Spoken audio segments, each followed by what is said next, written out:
तुमचं नाव सांगा. विक्रम पाटील नाव आहे माझं. मी दत्तनगर आणि त्या लोकशी पोलीस गटातलाच रहिवासी आणि तिथलाचा नागरिक आहे. आवाज वाढवा. सदरच्या जागेची खरेदी ही टोटल पहिल्या रेषेपासून शेवटच्या रेषेपर्यंत ही बोगस झालेली आहे. 2015 साली जेव्हा तिथं खुल्या जागेला नगर परिषदच्या आणि रस्त्यांना कंपाऊंड घातलं गेलं होतं, त्यावेळेस मी इथल्या तहसीलदार आणि इथल्या PI साहेबांना त्यावेळेस मी पत्र दिलं होतं की हे इथले आमच्या अतिक्रमण हटवा. तरी इथल्या स्थानिक पुढाऱ्यांना हाताशी धरून त्यावेळेस इथं अतिक्रमण केलं गेलेलं आहे आणि 10-11 वर्षात तिथं कोणतीही कारवाई झालेली नाही. त्यावेळीची माझ्याकडे पोचपावत्या आजही तशा शिल्लक आहेत.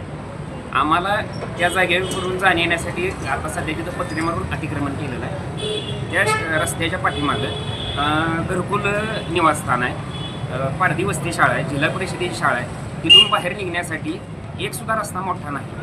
त्या पूर्ण रस्त्याला अतिक्रमण करून वॉल कंपाऊंड टाकून गेट टाकून कुलपं घातली गेली आहे. उद्या तिथे एखादी घटना घडली तर बाहेर येण्यासाठी कोणताही मार्ग नाही. काय कमी जास्त झालं तर यासाठी पूर्णतः प्रशासन जबाबदार असेल. तर नगर परिषदेनं तातडीनं कारवाई करून आधी रस्ते तिथले ओपन करावे आणि ओपन प्लेसची जागा नगर परिषदेत ताब्यात घ्यावी. आता जे तुम्ही गट नंबर सांगितलेला आहे त्या गट नंबरामध्ये रस्त्याची अडचण सांगितलेली आहे. तर तो रस्ता कोणत्या बाजूनं आहे किंवा त्या रस्त्याची दिशा काय आहे? 1986 साली जेव्हा त्याचं एनी प्लॉटिंग तयार झालं त्यावेळेस पहिल्यांदा 3 प्लॉटची खरेदी झाल्यानंतर त्या खरेदी खात्यातच त्या 3 प्लॉटच्या पूर्व दिशेला 25 फुटाचा रस्ता ह्या त्या मालकांनी दिला होता. आणि मालक हे ती जसं जागा होती एका धर्मादाय संस्थेची होती आणि त्याच्या अध्यक्षांनी ती खरेदी दिली होती. त्यांचं निधन 1990 सालीच झालं. त्याच्यानंतर 4च वर्ष.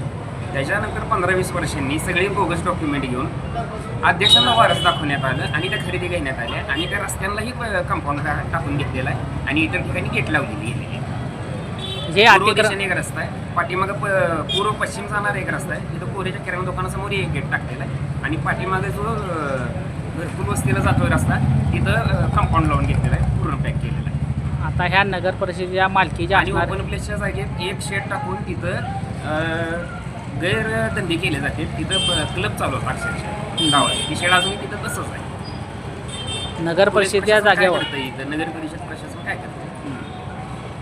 आता आपली मागणी काय? पहिल्यांदा नगर परिषदेच्या लेआउटनुसार जी नकाशी इथं नोंद आहे तेवढे रस्ते आणि ओपन प्लेस ही जागा पूर्णतः ओपन करून द्यावी. सध्या आमची मागणी ही आहे. बाकी खरेदीची बोगस आहे ती कोर्ट मॅटर आहे, ती कोर्टात जाऊन बघता येईल. आधी रस्ते आणि ओपन प्लेसची तातडीनं तिथं गरज आहे, ती आधी ओपन करून